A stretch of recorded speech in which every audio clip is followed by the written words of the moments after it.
بسم اللہ الرحمن الرحیم۔ السلام علیکم۔ آج کی اس ویڈیو میں ہم آپ کو حضرت داؤد علیہ السلام کے بارے میں بتائیں گے۔ حضرت داؤد اللہ کے برگزیدہ نبی اور رسول تھے اور بادشاہ بھی۔ انبیاء کرام میں حضرت آدم علیہ السلام کے بعد حضرت داؤد ہی وہ پیغمبر ہیں جنہیں قرآن کریم نے خلیفہ کے لقب سے نوازا۔ قرآن کریم میں ارشاد ہے، اے داؤد ہم نے تمہیں زمین پر خلیفہ بنا دیا، تم لوگوں کے درمیان حق کے ساتھ فیصلے کرو۔ قرآن کریم کی سورہ بنی اسرائیل میں ارشاد ہے، اور ہم نے بعض پیغمبروں کو بعض پر فضیلت بخشی اور داؤد کو زبور عنایت کی۔ سورہ النساء میں ارشاد باری ہے، اور ہم نے داؤد کو زبور بھی عنایت کی تھی۔ امام بغوی نے اپنی تفسیر میں لکھا ہے کہ زبور اللہ کی کتاب ہے جو حضرت داؤد علیہ السلام پر نازل ہوئی۔ اس میں 150 سورتیں ہیں جو دعاؤں اور حمد و ثنا پر مشتمل ہیں، تاہم ان میں حلال و حرام اور فرائض و حدود کا بیان نہیں ہے۔ زبور کے لغوی معنی پارے یا ٹکڑے کے ہیں۔ دراصل زبور کے نزول کا مقصد توریت کی تکمیل تھا، اس لیے گویا یہ توریت ہی کا ایک حصہ یا ٹکڑا ہے۔ زبور اللہ تبارک و تعالیٰ کی حمد و ثنا سے مزین ہے، اور حضرت داؤد علیہ السلام کو اللہ تعالیٰ نے دل نشین آواز اور سحر انگیز لہن عطا فرمایا تھا۔ آپ جب زبور کی تلاوت فرماتے تو وجد آفرین تلاوت سے مسحور ہو کر چرند پرند درخت پہاڑ جن و انس دریا و سمندر یعنی سب اللہ تعالیٰ کی حمد و ثنا میں محو ہو جاتے۔ اسی لیے آج تک لہن داؤدی ضرب المثل ہے۔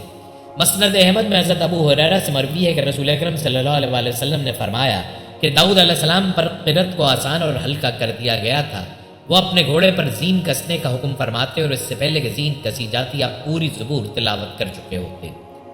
حضور نبی کریم صلی اللہ علیہ وسلم جب حضرت ابو موسیٰ اشعری کی تلاوت قرآن سنتے تو فرماتے، ابو موسیٰ کو اللہ نے لہن داؤدی عطا فرمایا ہے۔ قرآن مجید کی سورہ بقرہ، نساء، مائدہ، انعام، اسراء، انبیاء اور سبا میں آپ کا ذکر ہے۔ ناظرین، حضرت داؤد 965 قبل مسیح میں فلسطین میں پیدا ہوئے۔ آپ حضرت ابراہیم علیہ السلام کی نسل میں سے تھے۔ آپ کا سلسلہ نسب یہ ہے: داؤد بن عیشا بن عبد بن عابر بن سلمون بن ناشون بن اونیازب بن ارم بن حسرون بن فارس بن یہودا بن یعقوب علیہ السلام۔ محمد بن اسحاق حضرت وہب بن منبع کے حوالے سے تحریر کرتے ہیں کہ حضرت داؤد پست طاقت تھے، آنکھیں نیلی تھیں، جسم پر بال بہت کم تھے، چہرے سے پاکیزگی جھلکتی تھی، نہایت ہمدرد، قوی، بہادر اور نڈر ہونے کے ساتھ حکمرانی اور فیصلہ کرنے کی قوت تحفہ خداوندی تھی۔ حضرت داؤد سے قبل بنی اسرائیل میں نبوت آل لاوی بن یعقوب میں چلی آ رہی تھی، جبکہ بادشاہت دوسرے خاندان یہودا بن یعقوب میں تھی، لیکن اللہ رب العزت نے پہلی بار دونوں اعزازات ایک ہی شخصیت میں جمع فرما دیے۔ ناظرین، بنی اسرائیل کی رشد و ہدایت کے لیے توریت نازل کی جا چکی تھی، لیکن قوم شریعت موسوی کو فراموش کر کے راہ ہدایت سے بھٹک چکی تھی، اس لیے اللہ نے راہ ہدایت کے لیے زبور نازل فرمائی۔ زبور کے لغوی معنوں میں سے ایک پارے اور ٹکڑے کے ہیں، اس کا ایک مطلب شعر بھی ہے۔ زبور تختی یا کتاب لکھنے کے معنوں میں بھی استعمال ہوا ہے۔ عربی شاعری میں زبور اور زبر کتاب اور تختی کے معنوں میں کئی جگہ استعمال ہوا ہے۔ بنی اسرائیل کی رشد و ہدایت کے لیے اللہ تعالیٰ نے داؤد علیہ السلام کو منتخب فرمایا اور انہیں زبور کا تحفہ عطا کیا۔ زبور حمد و ثنا کبریہ سے معمور تھی۔ داؤد علیہ السلام کو ایک معجزہ یہ بھی عطا ہوا تھا کہ آپ مکمل زبور کی تلاوت اتنے مختصر عرصے میں کر لیتے تھے کہ جتنی دیر میں گھوڑے پر زین کسی جاتی ہے، یوں آپ کا یہ معجزہ حرکت زبان سے تعلق رکھتا ہے۔ آپ علیہ السلام بنی اسرائیل کی ہدایت اور رہنمائی کے لیے مبعوث ہوئے۔ آپ کا سلسلہ نسب 11 پشتوں سے ابراہیم علیہ السلام سے جا ملتا ہے۔ داؤد علیہ السلام کے حلیہ، شکل و صورت اور کردار کے بارے میں کہا جاتا ہے کہ ان کی شخصیت انتہائی مسحور کن تھی، حسین و متناسب خد و خال کی بنا پر دیکھنے والوں کو بھلے لگتے، پھر سرخ و سفید رنگت نیلی آنکھیں متاثر کرتی تھیں۔ داؤد علیہ السلام اللہ کے برگزیدہ نبی تھے۔ اللہ تعالیٰ نے داؤد علیہ السلام کو یہ معجزہ عطا کیا تھا کہ جب آپ تلاوت فرماتے تو اس لہن کے باعث پرندے اور جانور تک وجد میں آ جاتے۔ اللہ تعالیٰ نے آپ کو ترتیل کا حکم عطا کیا تھا، جس کے باعث پہاڑ اور پرندے ان کی خوش الحان قرت میں آواز سے آواز ملا کر پڑھنے پر مجبور ہو جاتے۔ آپ کی آواز میں وہ نغمگی مٹھاس اور ایسا زیر و بم تھا کہ شجر و ہجر سبھی کو متاثر کرتا تھا۔ ہوا میں اڑتے ہوئے پرندے رک جاتے۔ اللہ تعالیٰ کے حکم سے پہاڑ بھی صبح شام ان کے ساتھ تسبیح کرنے پر معمور تھے۔ کائنات کا ہر ذرہ حمد و ثنا کرتا ہے، بے شک ہم نہ سمجھ سکیں۔ صحیح حدیث میں ہے کہ ایک رات صحابی رسول ابو موسیٰ اشعری تلاوت کلام پاک کر رہے تھے۔ رسول کریم صلی اللہ علیہ وسلم دیر تک سنتے رہے، پھر خوش ہو کر فرمایا کہ آج مجھے لہن داؤد علیہ السلام کا کچھ حصہ مل گیا ہے۔ داؤد علیہ السلام سے پہلے بنی اسرائیل میں یہ سلسلہ قائم تھا کہ حکومت ایک خاندان اور نبوت رسالت کسی دوسرے خاندان سے وابستہ ہوتی تھی۔ داؤد علیہ السلام کے عہد میں یہودا کا گھرانہ نبوت اور افراہم کا خاندان حکومت و سلطنت سے سرفراز تھا۔ شموئیل کے عہد میں لوٹ مار اور حملہ آوروں کا زور بڑھتا جا رہا تھا۔ بنی اسرائیل نے آپ علیہ السلام سے درخواست کی کہ آپ اپنے بیٹوں کے بجائے وہ شرائط بادشاہت پر پورے نہیں اترتے، کسی اور کو بادشاہ مقرر کر دیجئے جو ظالموں کا مقابلہ کرنے کی طاقت و قوت رکھتا ہو۔ بنی اسرائیل کے اصرار پر آپ نے طالوت نامی شخص کو بادشاہ مقرر کیا جو بہت بہادر و جری تھا، جس نے نہایت سمجھداری سے مجاہدین کا انتخاب کیا جو دشمن سے مقابلے کے لیے آگے بڑھے۔ ابھی مجاہدین میدان جنگ تک نہ پہنچے تھے کہ راستے میں ایک نہر آ گئی۔ گرمی کا موسم تھا، سبھی پیاسے ہو رہے تھے۔ طالوت نے اپنے مجاہدین کی صبر و برداشت اور ہمت و حوصلہ آزمانے کی خاطر حکم دیا کہ کوئی بھی ایک چلو سے زیادہ پانی نہ پیے۔ چند ایک کے سوا سبھی نے حکم عدولی کی۔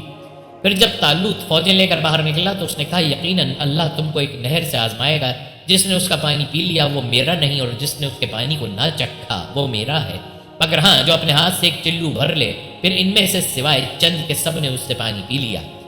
لشکر میدان جنگ پہنچا، انہوں نے جی بھر کر پانی پیا تھا، خود میں مقابلے کی طاقت نہ پا کر الگ ہو گئے کہ یہاں ان کا مقابلہ جالوت نامی بہت قوی و دیوہکل شخص سے تھا۔ لشکر بھی اس کا بہت بڑا تھا۔ طالوت کی مٹھی بھر مجاہدین کو، جن کی تعداد 313 تھی، جالوت اور اس کے لشکر سے خوفزدہ ہونا چاہیے تھا، لیکن انہوں نے کہا کہ حق باطل پر غالب آتا رہا ہے۔ قلیل مجاہدین نے کفار کی کثیر تعداد پر فتح پائی ہے۔ فلسطین کا حکمران جالوت اپنی طاقت اور کثیر لشکر کے زوم میں بنی اسرائیل کو ہر صورت میں غلام بنانے پر تیار تھا۔ طالوت مقابلے کی سکت نہ رکھتا تھا اور پریشان تھا۔ مجلس مشاورت بلائی گئی اور وہاں یہ تجویز منظور کی گئی کہ بنی اسرائیل کا جو جوان جالوت سے مقابلہ کر کے اسے ہلاک کرے گا، اسے نہ صرف نصف سلطنت کا مالک بنا دیا جائے گا، بلکہ سردار طالوت اپنی خوبصورت بیٹی انیا کی شادی بھی اس سے کر دیں گے۔ یہی زمانہ تھا کہ جب بنی شموئیل کو بشارت ہوئی کہ یسا طبقات ناصری میں یہ نام انصار قصص الانبیاء میں ایشا درج ہے کا چھوٹا بیٹا طالوت کی وفات کے بعد بنی اسرائیل کا حکمران ہوگا، اور اس سے بڑھ کر ایک اور اعزاز اس کا منتظر ہے، اور وہ یہ ہے کہ اللہ نے نبوت کے لیے بھی اسی کو منتخب فرمایا ہے۔ داؤد علیہ السلام مستقبل کے اس خوبصورت لیکن ذمہ دار دور سے بے خبر جنگلوں میں بھیڑ بکریاں چراتے رہے اور ساتھ ساتھ اپنے دل پسند مشغلے میں بھی ماہر رہے۔ داؤد علیہ السلام فلاخن چلانے میں مہارت رکھتے تھے۔ ان کے پاس ہمہ وقت ایک لاٹھی، فلاخن اور ایک تھیلی میں چھوٹے بڑے پتھر ہوا کرتے تھے۔ ان کے فن نشانہ بازی میں مہارت کا علم بنی اسرائیل کو بھی تھا۔ وہ کہا کرتے تھے، داؤد علیہ السلام کے فلاخن کا نشانہ بننے والی چیز ریزہ ریزہ ہو جاتی ہے۔ ان کی بہادری کے قصے بھی مشہور تھے۔ یہ بات بھی عام تھی کہ وہ جنگل میں شیر پر سواری کیا کرتے تھے۔ ایک روز وہ بکریوں کو لے کر جنگل کی طرف جا رہے تھے کہ ایک پتھر سے آواز آئی، اے داؤد، میں وہ پتھر ہوں جیسے ہارون علیہ السلام نے اپنے دشمن کو قتل کیا تھا، مجھے اٹھا لیجئے، میں کسی دن آپ کے بھی کام آؤں گا۔ داؤد علیہ السلام کی حیرت فطری امر تھا۔ بہرحال وہ پتھر کی فرمائش رد نہ کر سکے اور اسے اٹھا کر اپنے تھیلے میں ڈال لیا۔ اسی راستے پر چند قدم چلے ہوں گے کہ ایک اور پتھر نے صدا دی، میں موسیٰ علیہ السلام کا پتھر ہوں، میں وہ پتھر ہوں جس سے انہوں نے اپنے اور اپنے خدا کے دشمن کو ہلاک کیا تھا، مجھے اٹھا لیجئے، کسی روز میری ضرورت آپ کو بھی پڑ سکتی ہے۔ داؤد علیہ السلام حیرت زدہ تھے کہ ایک عرصے سے ان کا جنگل میں آنا جانا لگا رہتا ہے، لیکن کبھی ایسا نہ ہوا جو آج ہو رہا ہے۔ اسی فکر میں وہ چلے جا رہے تھے کہ ایک اور پتھر کی آواز نے انہیں رکنے پر مجبور کیا۔ اے داؤد علیہ السلام، میں اللہ کے نبی داؤد علیہ السلام کا پتھر ہوں، میں ہی وہ پتھر ہوں جس سے آپ جالوت کا خاتمہ کر کے سلطنت ہی نہیں نبوت کے بھی حقدار ہوں گے۔ آپ پر حیرت و استجاب کی کیفیت تو یقیناً طاری تھی، لیکن آپ خوفزدہ نہ تھے۔ آپ نے وہ تیسرا پتھر بھی اٹھا کر اپنے تھیلے میں ڈال لیا۔ ابھی وہ پتھر بقیہ دو پتھروں سے ٹکرایا ہی تھا کہ داؤد علیہ السلام کے دیکھتے ہی دیکھتے تینوں پتھر ایک دوسرے میں ضم ہو کر ایک بڑے پتھر کی شکل اختیار کر گئے۔ داؤد علیہ السلام ان معجزوں سے اندازہ لگا چکے تھے کہ اللہ ان کے سپرد کوئی اہم ذمہ داری کرنا چاہتا ہے۔ اس تحیر کی فضا کو قائم ہوئے زیادہ دیر نہ ہوئی تھی کہ بادشاہ طالوت کی جانب سے کی جانے والی پیشکش کی آواز ان کے کان میں بھی پڑی۔ منادی کرنے والا ایک ہی اعلان بار بار دہرائے جا رہا تھا۔ اعلان سنتے ہی انہیں پتھروں کی گفتگو یاد آئی اور وہ فوراً ہی بادشاہ کے دربار میں حاضر ہوئے اور اسے بتایا کہ میں ہی وہ نوجوان ہوں جو جالوت کو قتل کر کے اس کا سر آپ کے قدموں میں لا رکھے گا۔ ہاں، آپ کو بھی اپنے وعدے کا پاس کرنا ہوگا۔ داؤد علیہ السلام کے لہجے میں ایسی فیصلہ کن قوت موجود تھی کہ بادشاہ کو یقین ہو گیا کہ یہ شخص جو کہہ رہا ہے ضرور کر دکھائے گا۔ اس نے کہا، مجھے اپنا وعدہ یاد ہے، تم جہاد کی تیاری کرو۔ بنی اسرائیل اور جالوت کی فوج ایک وادی میں جمع ہو رہی تھی۔ جالوت کا عظیم لشکر اور جنگی ساز و سامان اور گھوڑوں کی تعداد طالوت کے لشکر کی ہمت پست کرنے کے لیے کافی تھے، لیکن طالوت اپنے مجاہدین کی ہمت بڑھا رہا تھا۔ جالوت طالوت کے مقابلے میں کم عمر بھی تھا، قداور بھی اور زبردست ڈیل ڈول کا مالک بھی۔ اس کا سارا جسم پیتل کی زرہ نے محفوظ کر رکھا تھا، سر پر بھی پیتل ہی کا مضبوط خوت پہن رکھا تھا۔ اس کے پورے جسم میں صرف آنکھیں ہی کھلی تھیں، باقی تمام جسم دھاتوں کے نہ ٹوٹنے والے حصار میں مقید تھا۔ جالوت کے قد قامت اور لباس کی تفصیل یوں بتائی جاتی ہے، اس کا قد 6 ہاتھ اور 1 بالش تھا، اور اس کے سر پر پیتل کا خوت تھا اور وہ پیتل ہی کی زرہ پہنے ہوئے تھا۔ جو تول میں 5000 پیتل کے مسقال کے برابر تھا، اور اس کی ٹانگوں پر پیتل کے 2 ساق پوش تھے، اور اس کے دونوں شانوں کے درمیان پیتل کی ایک برچی تھی۔ اس کے بھالے کی چھڑ ایسی تھی جیسے جولاہے کا شیطیر، اور اس کے نیزے کا پھل 600 مسقال لوہے کا تھا۔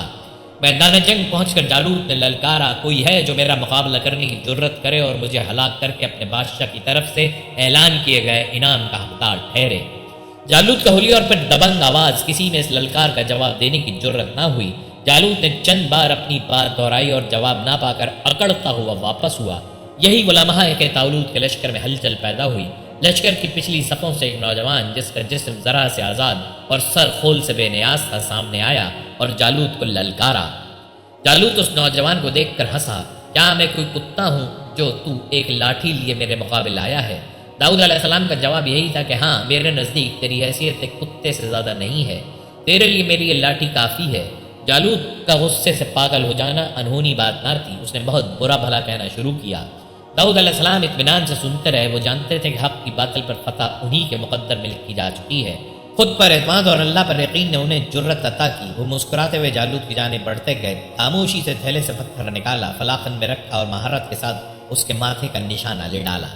خدا کی قدرت سے ہوا کا ایک جھونکا ایسا آیا کہ جالوت کا وزنی خود، جس کا وزن 80 سیر اور طبقات ناصری کے مؤلف مترجم غلام رسول مہر کے مطابق 60 سیر تھا، ایسے اڑ گیا جیسے ایک سوکھا پتا اڑتا ہے۔ داؤد علیہ السلام کا فلاخن سے پھینکا گیا پتھر فضا ہی میں 3 حصوں میں منقسم ہو گیا۔ 2 ٹکڑے دائیں بائیں جانب سے نکلے اور تیسرا عین پیشانی کے درمیان میں لگا اور پیشانی چیر کر دوسری جانب سے نکل گیا۔ جالوت کے گھوڑے سے گرتے ہی داؤد علیہ السلام نے اس کا سر تن سے جدا کیا اور طالوت کے پاس لے گئے۔ یعنی جالوت کے داغوں کا پول کھلنے میں لمحہ بھر نہ لگا۔ فلسطینی فوج اچانک بازی پلٹتے دیکھ کر سراسیمگی کا شکار ہوئی۔ خود بنی اسرائیل بھی نہ جان پائے کہ اسے ایک لمحے میں کیا ہو گیا ہے، لیکن جلدی معاملے کی تہہ تک پہنچ گئے اور ایک نئی قوت کے ساتھ دشمنوں پر ٹوٹ پڑے اور فلسطینیوں کو اپنے علاقے سے نکال باہر کیا۔ طالوت نے اپنا وعدہ نبھایا، عادلی سلطنت عطا کی اور بیٹی کی شادی آپ علیہ السلام سے کر دی۔ تمام بنی اسرائیل داؤد علیہ السلام کی بہادری اور عدل و انصاف کی وجہ سے بہت عزت کرتے تھے۔ حکومت کے نظم و نسق میں بہتری کے لیے انہوں نے کچھ ایسے اصول و ضوابط تشکیل دیے جو مملکت کی مضبوطی اور عوام کی فلاح و بہبود سے تعلق رکھتے تھے۔ عوام جان گئے کہ اب انہیں جو حکمران میسر آیا ہے وہ ان کا بہی خواہ ہے۔ داؤد علیہ السلام کی مقبولیت اعلیٰ انتظامیہ ہی نہیں، خود طالوت کی نگاہوں میں بھی کھٹکنے لگی۔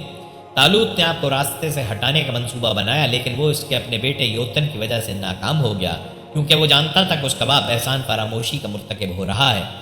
داؤد علیہ السلام کے علم میں بات آئی تو انہیں بہت افسوس ہوا۔ ان کی بیوی انیا بھی باپ کی حرکت سے شرمندہ تھی۔ اس نے آپ کے دل سے افسوسناک صورتحال کو مٹانے کی کوشش کی۔ آپ وقتی طور پر راضی ہو گئے، لیکن آپ جان چکے تھے کہ یہ سلطنت و بادشاہت آپ کی زندگی کا مقصد نہیں ہو سکتا۔ ایک روز آپ نے خاموشی کے ساتھ سب کچھ چھوڑ کر گمنامی کی زندگی میں قدم رکھا۔ بنی اسرائیل اپنے بادشاہ کی اس حرکت سے ناراض تھے۔ طالوت کی بادشاہت ختم ہوئی تو بیٹے یوتن نے دل برداشتہ ہو کر خودکشی کر لی۔ انیا بھی آپ کی جدائی کے صدمے سے جاں بر نہ ہو سکی۔ بنی اسرائیل آپ علیہ السلام کی تلاش میں سرگرداں تھے، آخر انہوں نے آپ کو پا لیا۔ ان کے مجبور کرنے پر آپ ان کی سلطنت کی ذمہ داری سنبھالنے پر راضی ہوئے۔ دین اور دنیا کے کاروبار ساتھ ساتھ چلنے لگے۔ اسی طرح اللہ تعالیٰ انعامات و اکرام بھی ظرف کے مطابق ہی عطا کرتا ہے۔ داؤد علیہ السلام اللہ تعالیٰ کے برگزیدہ پیغمبر، اللہ کی طرف سے سونپی گئی نبوت و بادشاہت کی ذمہ داریوں اور اس کی عطا کی گئی نعمتوں پر ہمیشہ رب ذوالجلال والاکرام کے شکر گزار رہے اور اپنے فرائض کی ادائیگی میں ہمیشہ مصروف عمل رہے۔ آپ کی حکمت و دانائی کے سبب آپ کی سلطنت بہت وسیع ہو گئی تھی۔ اس کا ذکر قرآن کریم کی 9 سورتوں میں 16 بار آیا ہے، بعض مقامات پر مختصراً اور بعض جگہ تفصیل سے۔ چنانچہ سورہ البقرہ، النساء، المائدہ، الانعام، الاسراء، الانبیاء، النمل، السبا اور صاد میں آپ کے حالات و واقعات، رشد و ہدایت کا بیان ہے اور اللہ تعالیٰ کے انعامات کا ذکر ہے۔ ترجمہ: اور ہم نے داؤد علیہ السلام کو مضبوط ملک عطا کیا اور حکمت سے نوازا اور حق و باطل کے فیصلے کی قوت عطا کی۔ اللہ نے ان کو حکومت بھی عطا کی اور حکمت یعنی نبوت بھی اپنی مرضی سے جو چاہا سکھایا۔ عام نبیوں اور رسولوں میں آدم علیہ السلام کے علاوہ صرف داؤد علیہ السلام ہی وہ پیغمبر ہیں کہ جنہیں قرآن کریم میں خلیفہ کے لقب سے یاد کیا گیا ہے۔ آدم علیہ السلام سے داؤد علیہ السلام کی ایک نسبت اور بھی ہے۔ ابو ہریرہ رقم تراز ہیں۔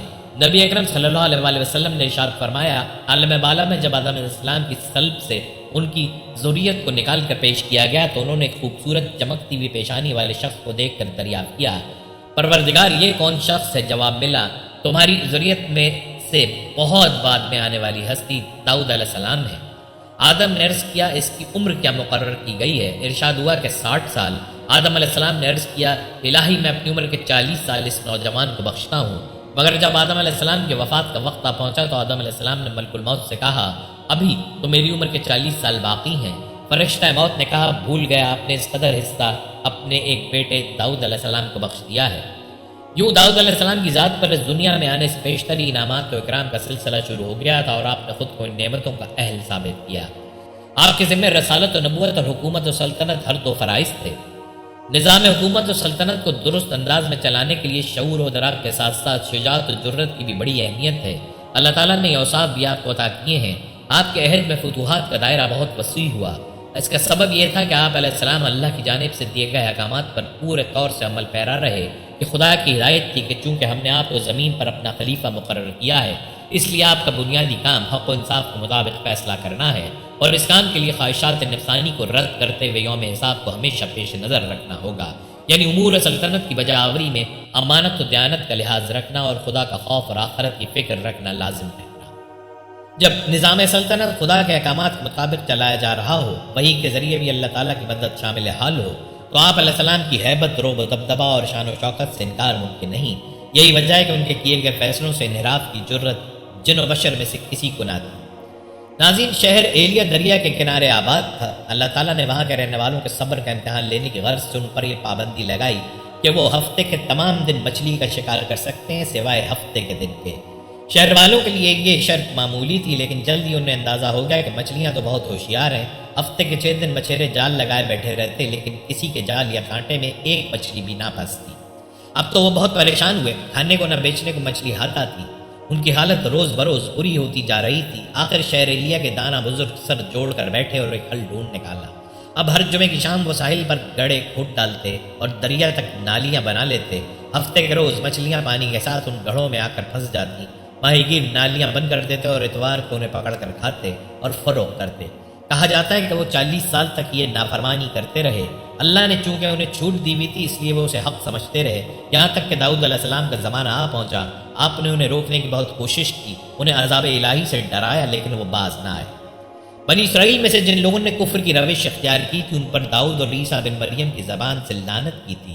احکامات الہی کی نافرمانی بلکہ خدا کو دھوکہ دینے کی کوشش، مقصد صرف ذاتی فائدہ حاصل کرنا تھا، لیکن اس کا انجام کیا ہوا؟ پھر جس کام سے انہیں منع کیا گیا وہ اس کام میں حد سے بڑھ گئے، تو ہم نے ان کو کہا کہ تم ذلیل و خوار بندر ہو جاؤ۔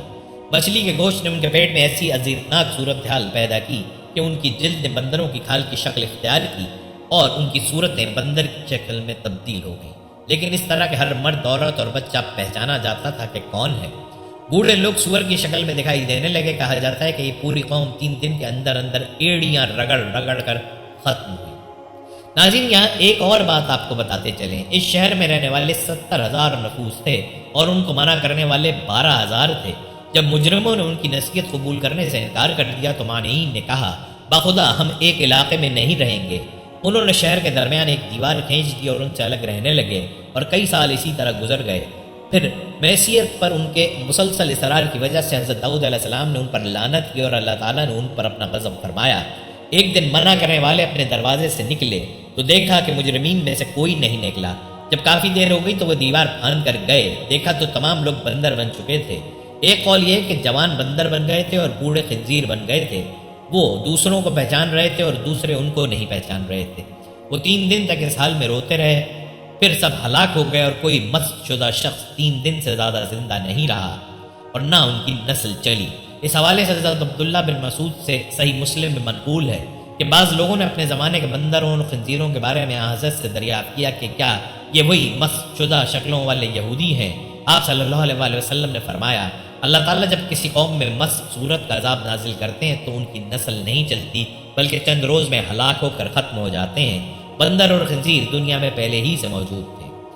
ناظرین، آپ علیہ السلام کی ایک صفت اور بھی ایسی تھی جس کی تعریف حضور صلی اللہ علیہ وآلہ وسلم نے خود کی۔ آپ فرماتے ہیں اللہ تعالیٰ کے نزدیک سب سے پسندیدہ نماز داؤد علیہ السلام کی ہے اور سب سے پسندیدہ روزے داؤد علیہ السلام کے ہیں۔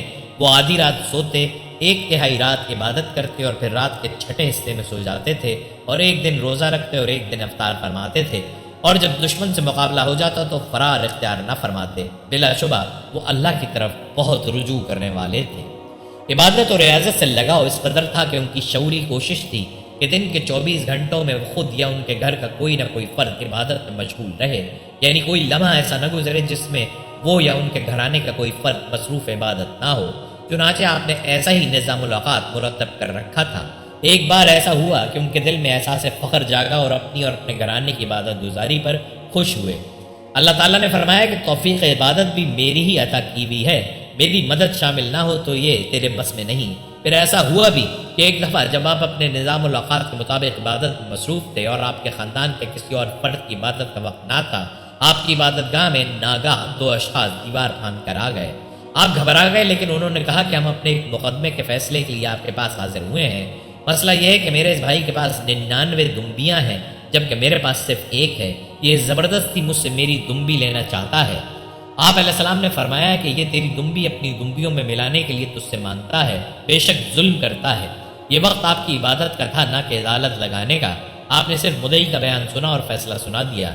قابل غور بات یہ ہے کہ مقدمہ معمولی نوعیت کا تھا، سبھی جانتے ہیں کہ اس کا کیا فیصلہ ہوگا۔ پھر اتنا اہم بھی نہ تھا کہ فریق دیوار پھاند کر عبادت گاہ میں آ گئے۔ چنانچہ داؤد علیہ السلام جان گئے کہ یہ اللہ کی طرف سے بھیجے گئے فرشتے تھے جو آپ کا امتحان لینے آئے تھے۔ ترجمہ: پس انہوں نے اپنے پروردگار سے مغفرت طلب کی اور سجدے میں گر پڑے اور رجوع ہوئے۔ یہاں کا استغفار جو مذکور ہے، اس کا پس منظر اسرائیلیات کی وضاحتوں میں یہ آیا ہے کہ یہ تمام واقعہ علامتی پس منظر رکھتا ہے۔ داؤد علیہ السلام کے دل میں کسی خواہش نے سر اٹھایا جو ایک نبی کے شائع نشان نہ تھی۔ ادھر جب ان کا دھیان گیا تو آپ نے توبہ اور استغفار کی۔ نبی گناہوں سے پاک اور معصوم ہوتے ہیں، پھر بھی استغفار طلب کرتے رہتے ہیں۔ داؤد علیہ السلام بھی خدا کی بخشی ہوئی نعمتوں کا شکر اور اس کی عطا کردہ ذمہ داریوں سے آسن طریقوں سے سبکدوش ہونے کو اپنی صلاحیت و طاقت نہیں بتاتے، بلکہ اسے بھی خدا کا انعام اور اس کی مدد تصور کرتے ہیں اور جانتے ہیں کہ استغفار پسندیدہ عمل ہے۔ اس لیے سر بسجود ہو کر مغفرت طلب کرتے ہیں اور حق و باطل کے درمیان میں فیصلے کی قوت کو بھی اس کی عطا جانتے ہیں۔ اے داؤد علیہ السلام، ہم نے مقرر کیا ہے آپ کو نائب زمین میں، پس فیصلہ کرو لوگوں کے درمیان میں انصاف کے ساتھ، اور نہ پیروی کیا کرو ہوائے نفس کی کہ وہ بہکا دے گی تمہیں راہ خدا سے۔ بے شک جو لوگ بھٹک جاتے ہیں راہ خدا سے ان کے لیے سخت عذاب ہے۔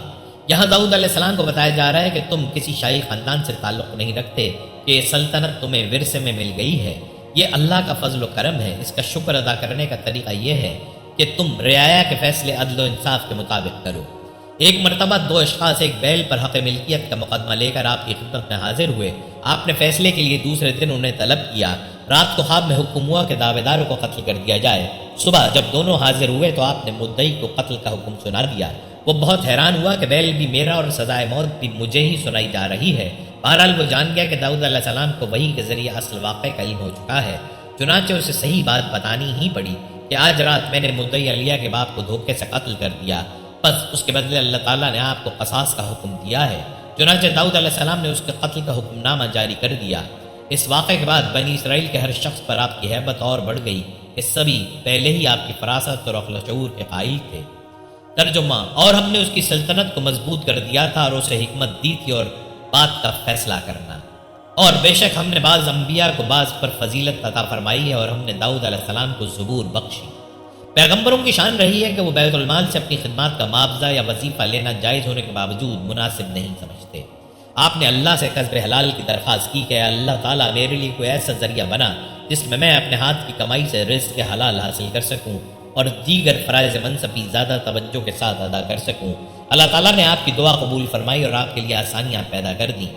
اس سلسلے میں ایک واقعہ بیان کیا جاتا ہے کہ داؤد علیہ السلام بھیس بدل کر رعایا سے ملتے اور ان سے ان کے حاکم کے متعلق سوال کیا کرتے کہ ان کا بادشاہ کیسا انسان ہے، اپنی رعایا کی خبر گیری کرتا ہے یا نہیں۔ عوام اپنے بادشاہ کی تعریفیں کرتے۔ ایک روز ایسا ہوا کہ آپ کے سوال کے جواب میں ایک آدمی نے اور دوسری روایت کے مطابق اللہ تعالیٰ کی طرف سے بھیجے گئے ایک فرشتے نے جو انسان کی شکل میں تھا جواب دیا کہ انسان تو اچھا ہے لیکن ایک خامی ہے۔ خامی پوچھی گئی، جواب ملا اپنا اور اہل خانہ کا بوجھ بیت المال پر ڈالے ہوئے ہے، وہیں سے اپنی تمام ضروریات پوری کرتا ہے۔ داؤد علیہ السلام کے جی کو یہ بات لگی۔ گریہ و زاری اور استغفار کے دوران میں اللہ تعالیٰ سے دعا کرتے رہے کہ مجھے کوئی ایسا ہنر سکھا دے کہ میں اپنا اور اپنے بچوں کا پیٹ پال سکوں، اور پھر اللہ نے اپنا کرم ایک معجزے کی صورت میں ظاہر کیا۔ ترجمہ: اور ہم نے داؤد علیہ السلام کے لیے لوہا نرم کر دیا، بنا زرعی کشادہ اور اندازے سے جوڑ کڑیاں، اور تم جو کچھ کرتے ہو میں اس کو دیکھتا ہوں۔ آلات حرب کی ضرورت ہمیشہ سے رہی ہے، لوہا اس صنعت کا بنیادی جزو ہے۔ انہیں سامان جنگ تیار کرنے کا علم بھی عطا کیا گیا تھا۔ کہا جاتا ہے کہ زرہ کے موجد داؤد علیہ السلام ہی تھے، لیکن بہتر یہ ہے کہ یہ کہا جائے کہ داؤد علیہ السلام صاحب اعجاز تھے، کیونکہ زرہ بنانے کے فن کی نعمت انہیں اللہ کی طرف سے ودیت کی گئی تھی۔ جیسا کہ نوح علیہ السلام کو کشتی بنانے کی صنعت وحی کے ذریعے سکھائی گئی تھی، داؤد علیہ السلام کو اس لوہے کو بھٹی میں گرم کرنے کی ضرورت نہ پڑتی۔ اللہ نے ان کے لیے لوہے کو اتنا نرم کر دیا کہ جتنا چاہتے اس کو کھینچ لیتے، جہاں ضرورت ہوتی موڑ لیتے۔ یہ فضیلت بھی انہیں حاصل تھی کہ اتنی باریک، نازک لیکن مضبوط اور پائیدار ایک تناسب کے ساتھ کڑیاں جوڑ کر زرہیں بنائیں کہ جنہیں پہن کر سپاہی نہایت آسانی سے میدان جنگ میں اپنے فرائض انجام دے لیتا اور دشمن کے وار سے محفوظ رہتا۔ داؤد علیہ السلام دن میں ایک ذرہ بناتے جو 6000 میں فروخت ہو جاتی، 2000 اپنے گھر کے اخراجات کے لیے رکھ لیتے اور باقی 4000 مستقیم میں تقسیم کر دیتے۔ یوں داؤد علیہ السلام نے اتنی عظیم الشان سلطنت کے ہوتے ہوئے بھی بیت المال سے اپنی خدمات کا معاوضہ لینے کا حق رکھنے کے باوجود محنت و مزدوری سے اپنا گزارا کیا اور اسی پر قانے رہے۔ قرآن حکیم میں صاحب قوت کا لقب حضرت ابراہیم علیہ السلام، اسحاق علیہ السلام اور یعقوب علیہ السلام کے لیے برتا گیا ہے۔ داؤد علیہ السلام کے لیے بھی یہی لقب استعمال کیا گیا ہے۔ سوال پیدا ہوتا ہے کہ ان قوتوں میں سے کون سی قوتیں مراد ہیں؟ اس کا جواب یوں ہو سکتا ہے کہ اس سے مراد جسمانی قوت ہے جس کا مظاہرہ انہوں نے جنگ طالوت کے دوران کیا تھا۔ قوت فیصلہ بھی مراد ہو سکتی ہے اور قوت گفتار بھی، کہ آپ فیصلہ کن تقریر کیا کرتے تھے۔ فوجی اور سیاسی قوت بھی ہو سکتی ہے جس کی بنا پر آپ نے مشرکین پر فتح پائی اور عظیم الشان سلطنت کی بنیاد رکھی اور اپنے آبائی وطن فلسطین کو بھی آزاد کروایا۔ اخلاقی طاقت بھی اس میں شامل ہو سکتی ہے جس کی بنا پر آپ نے عظیم الشان سلطنت ہوتے ہوئے بھی اپنے لیے ہاتھ کی کمائی پر انحصار کیا۔ روحانی قوت بھی مراد ہو سکتی ہے کہ انسانوں کے علاوہ جن بھی آپ کے تابع تھے۔ عبادت کی طاقت اور حوصلہ بھی مراد ہو سکتا ہے کہ شدید مصروفیت کے عالم میں بھی آپ ایک دن روزہ رکھتے، ایک دن افطار کرتے اور ایک تہائی رات عبادت کے لیے وقف تھی۔ امام بخاری رحمۃ اللہ علیہ نے اپنی تاریخ میں ابو دردہ کی ایک روایت نقل کی ہے۔ حضور پاک صلی اللہ علیہ وآلہ وسلم فرمایا کرتے تھے کہ داؤد علیہ السلام انسانوں میں سب سے بڑے عبادت گزار بندے تھے۔ آپ 100 سال تک بنی اسرائیل کی رشد و ہدایت میں مصروف رہے۔ بنی اسرائیل پر حکومت کی مدت بعض مقامات پر 40 سال اور بعض جگہ 70 سال رقم ہے، اور داؤد علیہ السلام بن عیش نے سارے اسرائیل پر سلطنت کی، اور وہ عرصہ جس میں انہوں نے اسرائیل پر سلطنت کی 40 برس کا تھا۔ انہوں نے جبرون میں 7 برس اور یروشلم میں 35 برس سلطنت کی، اور انہوں نے بڑھاپے میں خوب عمر رسیدہ ہو کر اور دولت و عزت سے وفات پائی۔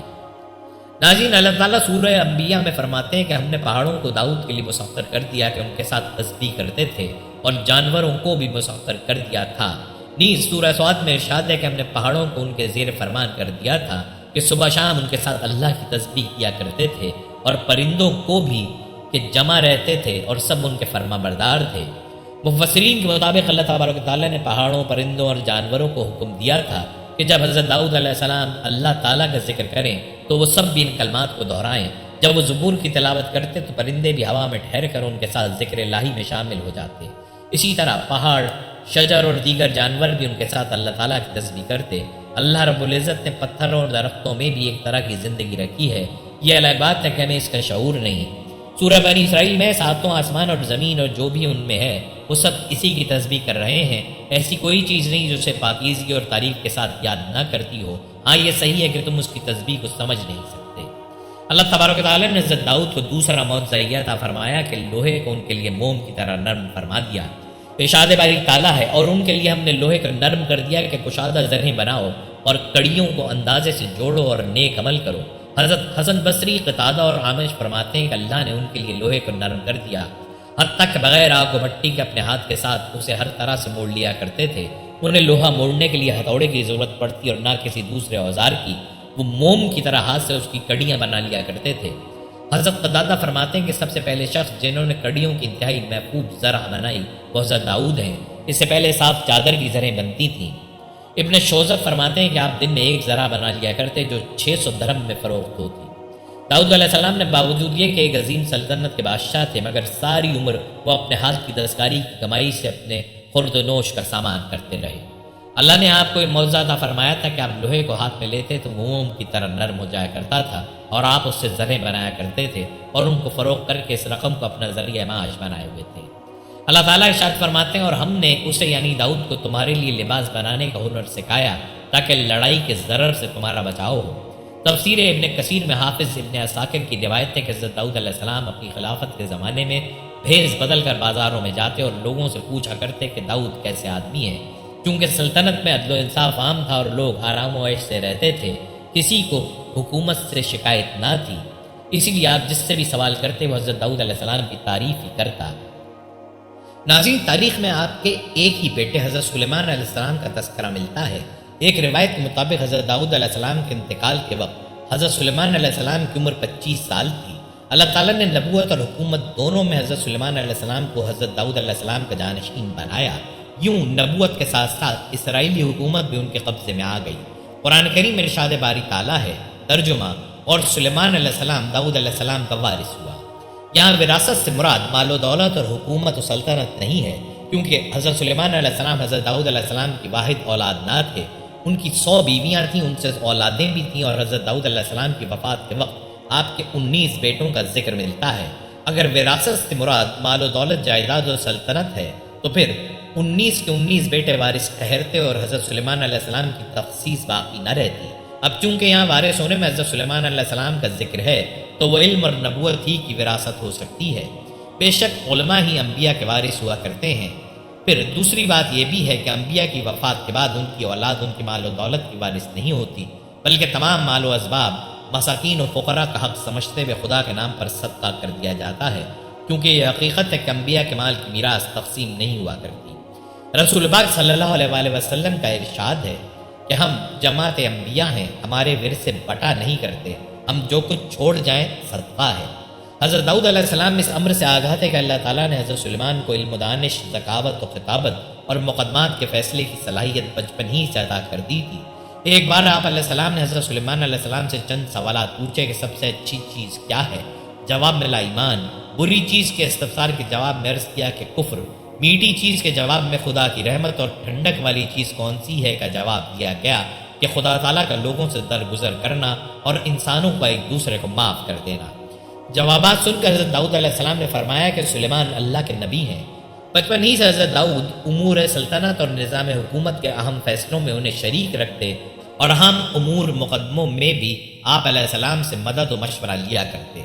حضرت داؤد علیہ السلام کے عہد حکومت میں ایک شخص کے باغ میں ایک گلابان کی بکریاں گھس گئیں۔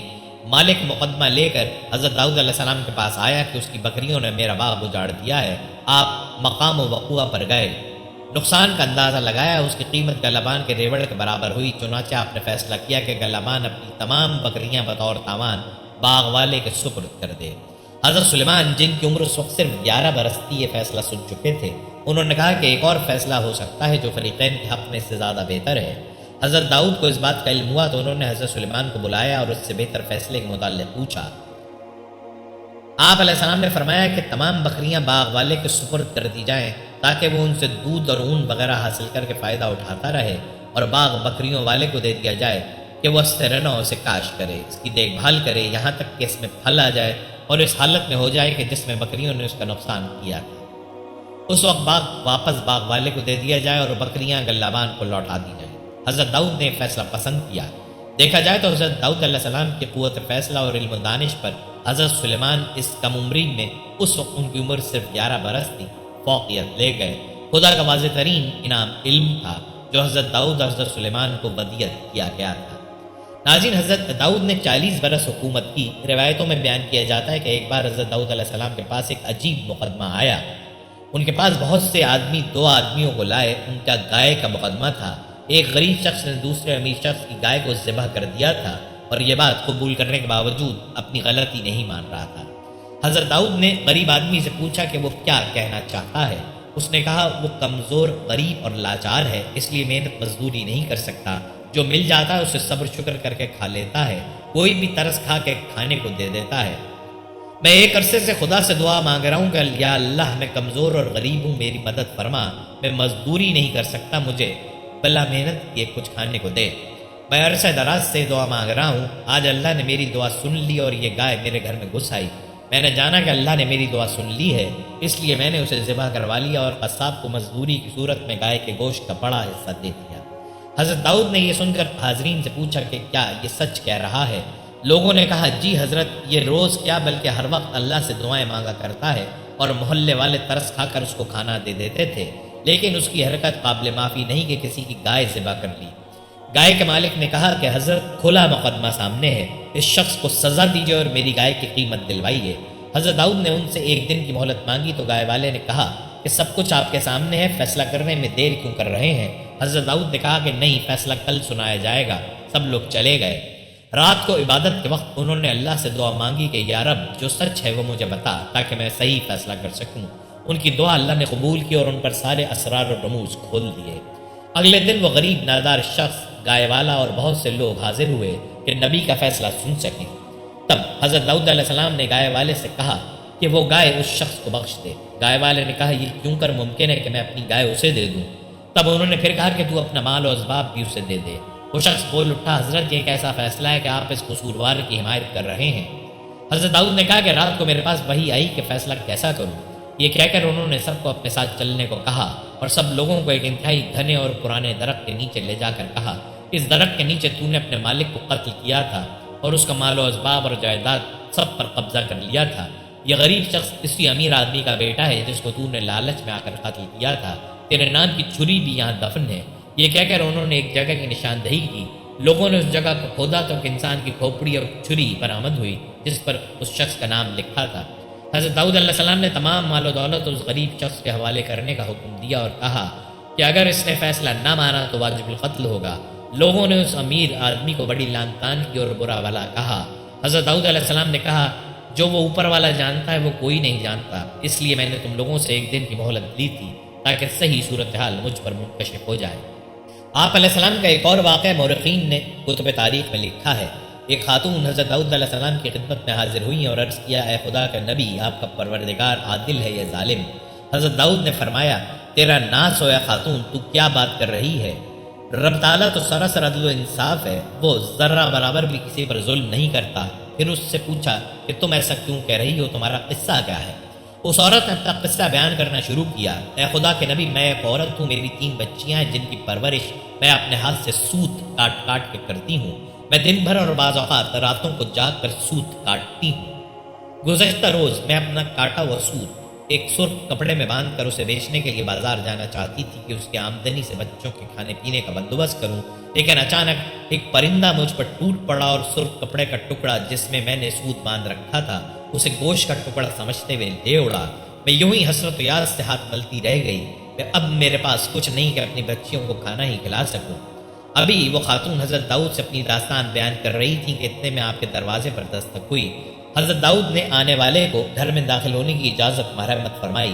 اجازت ملتے ہی 10 تاجر یک کے بعد دیگر اندر داخل ہوئے، جن میں سے ہر ایک کے ہاتھ میں 100 دینار تھے۔ تاجروں نے عرض کیا خدا کے نبی، ہمارے ان دیناروں کو ان مستحق لوگوں تک پہنچا دیں۔ حضرت داؤد نے پوچھا میرے پاس یہ مال حاضر کرنے کا سبب کیا ہے؟ تاجروں نے جواب دیا خدا کے نبی، ہم سب ایک کشتی میں سوار تھے، اتفاقاً ایک زوردار آندھی آئی، کشتی میں ایک جانب سوراخ ہو گیا اور پانی کشتی میں داخل ہونا شروع ہو گیا۔ موت ہمیں سامنے نظر آ رہی تھی، ہم نے نظر مانی کہ اگر رب تعالیٰ ہمیں اس طوفان سے نجات دے دے تو ہر شخص 100 دینار صدقہ کرے گا۔ اب پانی کشتی میں تیزی سے داخل ہونے لگا، ہمارے پاس کوئی ایسی چیز نہ تھی جس سے سوراخ کو بند کر سکیں۔ ادھر ہم نے نظر مانی، ادھر رب تعالیٰ نے ہماری مدد کا بندوبست کر دیا۔ ایک بہت بڑا پرندہ منڈلاتا ہوا کشتی کے اوپر آ گیا، اس کے پنجے میں ایک سرخ رنگ کی پوٹلی تھی، اس نے دیکھتے ہی دیکھتے پوٹلی کشتی میں پھینک دی۔ ہم نے لپک کر اس پوٹلی کو پکڑا، اس میں کاتا ہوا سوت تھا۔ ہم نے فوراً اس سے کشتی کا سوراخ بند کیا اور اس میں داخل شدہ پانی کو ہاتھوں سے باہر پھینکا۔ تھوڑی دیر بعد طوفان تھم گیا اور یوں ہم موت کے منہ سے واپس آئے۔ اب یہ صدقے کی رقم آپ کے ہاتھوں میں ہے، آپ جسے چاہیں اسے دے دیں۔ یہ قصہ سن کر حضرت داؤد اس بیوہ عورت کی طرف متوجہ ہوئے اور فرمایا پروردگار تیرے لیے بحر و بحر میں تجارت کر رہا ہے اور تو ہے کہ اسے ظالم گردان رہی ہے۔ پھر آپ نے وہ دینار اس خاتون کے حوالے کرتے ہوئے فرمایا جاؤ انہیں اپنی بچیوں پر خرچ کرو۔ ناظرین، حضرت داؤد کی 99 بیویاں تھیں۔ اس کے بعد آپ نے ایک دوسری عورت کو نکاح کا پیغام دیا جس کو ایک مسلمان نے پہلے سے پیغام دے رکھا تھا، لیکن آپ کا پیغام پہنچنے کے بعد عورت کے اولیاء دوسرے کی طرف بھلا کب اور کیسے توجہ حاصل کر سکتے تھے؟ آپ سے نکاح ہو گیا۔ یہ بات نہ تو شرعاً ناجائز تھی، نہ اس زمانے کا رسم و رواج کے خلاف تھی، لیکن حضرات انبیاء کرام علیہ السلام کی شان بہت ہی عرفہ و اعلیٰ ہوتی ہے، یا آپ کے منصب عالی کے مناسب نہ تھا، اس لیے اللہ تعالیٰ کی مرضی یہ ہوئی کہ آپ کو اس پر متنبع اور آگاہ کر دیا جائے۔ چنانچہ اس کا ذریعہ یہ بنایا کہ فرشتے مدعی اور مدعی عالیہ بن کر آپ کے دربار میں ایک مقدمہ لے کر آئے، اور بجائے دروازے سے داخل ہونے کے دیوار پھاند کر مسجد میں آئے۔ آپ ان لوگوں کو دیوار پھاندتے دیکھ کر کچھ گھبرا گئے، تو فرشتوں نے کہا کہ آپ ڈرے نہیں، ہم دو فریق ہیں کہ ایک نے دوسرے پر زیادتی کی ہے، لہٰذا آپ ہمارا ٹھیک فیصلہ کر دیجئے اور ہمیں سیدھی راہ چلائیے۔ ہمارا مقدمہ یہ ہے کہ میرا یہ بھائی، اس کے پاس 99 دمبیاں ہیں اور میرے پاس ایک ہی دمبی ہے۔ اب یہ کہتا ہے کہ تو اپنی ایک دمبی بھی میرے حوالے کر دے، اور اس بات کے لیے مجھ پر دباؤ ڈالتا ہے۔ یہ سن کر حضرت داؤد نے فوراً یہ فیصلہ فرما دیا کہ بے شک یہ زیادتی ہے کہ وہ تیری دمبی کو اپنی دمبیوں میں ملا لینے کو کہتا ہے، اور اس میں کوئی شبہ نہیں کہ اکثر ساجے والے ایک دوسرے پر زیادتی کرتے رہتے ہیں، بجوز ان لوگوں کے جو صاحب ایمان اور نیک عمل ہوں، اور ایسوں کی تعداد بہت ہی کم ہے۔ مقدمے کا فیصلہ سنا کر حضرت داؤد کا ماتھا ٹھنکا، اور انہوں نے سمجھ لیا کہ اس مقدمے کی پیشی در حقیقت میرا امتحان تھا۔ چنانچہ فوراً ہی آپ سجدے میں گر پڑے اور خدا سے معافی مانگنے لگے، تو اللہ تعالیٰ نے آپ کو معاف فرما دیا۔ چنانچہ قرآن مجید میں ہے، تو ہم نے اسے یہ معاف فرما دیا، اور بے شک اس کے لیے ہماری بارگاہ میں ضرور قرب اور اچھا ٹھکانہ ہے۔ اے داؤد، بے شک ہم نے تجھے زمین میں نائب کیا، تو لوگوں میں سچا حکم کر اور خواہشوں کے پیچھے نہ جانا کہ تجھے اللہ کی راہ سے بہکا دے گی۔ حضرت انبیاء کرام علیہ السلام کی شان بہت ہی عظیم الشان ہے، اس لیے بہت ہی معمولی اور چھوٹی باتوں پر بھی خداوند قدوس کی طرف سے ان حضرات کو آگاہی دی جاتی ہے، اور یہ نفوس قدسیہ بھی بارگاہ خداوندی میں اس قدر مطیع اور متواضع ہوتے ہیں کہ فوراً ہی دربار خداوندی میں سجدہ ریز ہو کر عفو و تقصیر کی استدعا کرنے لگتے ہیں۔ مثل مشہور ہے کہ نیک لوگوں کی نیکیاں مقربین کے لیے خطاؤں کا درجہ رکھتی ہیں۔ امام بخاری سے مروی ہے کہ نبی کریم صلی اللہ علیہ وآلہ وسلم نے فرمایا کہ دو عورتیں کسی سفر میں تھیں، دونوں کے شیرخوار بچے ان کے ہمراہ تھے۔ راستے میں ایک عورت کے بچے کو بھیڑیا لے گیا، اب اسے ایک بچے پر دونوں عورتیں حق ملکیت جتانے لگیں۔ مقدمہ حضرت داؤد علیہ السلام کے پاس پہنچا تو انہوں نے فصل قضایا کے اصول پر مقدمے کی رودات سن کر فیصلہ بڑی کے حق میں دے دیا کہ بظاہر بچہ بڑی کے قبضے میں تھا اور چھوٹی اس کے خلاف کوئی گواہی بھی پیش نہ کر سکی تھی۔ مقدمے کا فیصلہ سن کر باہر نکلی، حضرت سلیمان سے ملاقات ہوئی، انہوں نے معاملہ دریافت کیا۔ آپ نے قصہ سن کر چھری لانے کا حکم دیا کہ بچے کے دو ٹکڑے کر دیے جائیں، ایک بڑی کے اور دوسرا چھوٹی کے حوالے کر دیا جائے۔ بڑی نے کوئی رد عمل ظاہر نہ کیا، لیکن چھوٹی فیصلہ سن کر چیخنے چلانے لگی کہ بچے کے دو ٹکڑے نہ کرو، بڑی ہی کو دے دو، کم از کم بچہ زندہ تو رہے۔ یوں سب کو یقین ہو گیا کہ بچہ چھوٹی کا ہے اور بچہ اسے ہی دے دیا گیا۔ ناظرین، داؤد علیہ السلام کی اصل عمر 170 سال تھی۔ داؤد علیہ السلام جب گھر سے باہر جاتے تو دروازے بند کر جاتے اور کوئی بغیر اجازت گھر میں داخل نہ ہو سکتا تھا۔ ایک روز آپ باہر تشریف لے گئے، اچانک ان کی ایک زوجہ محترمہ نے دیکھا کہ گھر کے درمیان میں ایک صاحب کھڑے ہیں، حیران ہوئی، دیگر اہل خانہ کو بلایا، اتنے میں داؤد علیہ السلام باہر تشریف لائے۔ اجنبی کو گھر میں بلا اجازت کھڑے دیکھا تو پوچھا کہ تم کون ہو اور بند دروازے سے کیسے اندر آ گئے؟ اس نے کہا، جب مجھے آنا ہوتا ہے تو کوئی دروازہ، کوئی رکاوٹ نہیں رہتی، اور نہ ہی کسی کا بلند رتبہ میرے پیش نظر ہوتا ہے۔ داؤد علیہ السلام جان گئے کہ ملک الموت آن پہنچا ہے اور یہی وقت مرگ ان کے نصیب میں لکھا ہے۔ یہ بہت مبارک ہفتے کا دن تھا۔ آپ نے جان آفرین کی سپرد کر دی۔ سورج نکل آیا، دھوپ آپ علیہ السلام کے جسد خاکی پر آ گئی تو سلیمان علیہ السلام نے پرندوں کو حکم دیا کہ سایہ کر دیں۔ تمام پرندوں نے اس طرح پر پھیلائے کہ چھاؤں ہو گئی، بلکہ اندھیرا محسوس ہونے لگا۔ عام لوگوں کے علاوہ 40,000 راہب آپ کی نماز جنازہ میں شریک ہوئے۔ آپ علیہ السلام کا مدفن سیہون میں ہے، جہاں آپ کے آباء و اجداد بھی مدفون ہیں۔ حضرت ابن عباس سے مروی ہے کہ حضرت داؤد ہفتے کے دن اچانک وفات پا گئے۔ آپ کے جنازے میں شریک صرف علماء بنی اسرائیل کی تعداد 40,000 تھی۔ ناظرین، یہ تھی ہماری آج کی ویڈیو۔ اگر آپ کو ہمارے آج کی ویڈیو پسند آئی ہے تو آپ سے گزارش کرتے ہیں کہ آپ ہمارے چینل کو ضرور سبسکرائب کر لیں، ہماری ویڈیو کو لائک بھی کریں اور اپنی قیمتی رائے کا اظہار کمنٹس میں ضرور کریں۔ اللہ تعالیٰ آپ کو اپنے حفظ و امان میں رکھے، آمین۔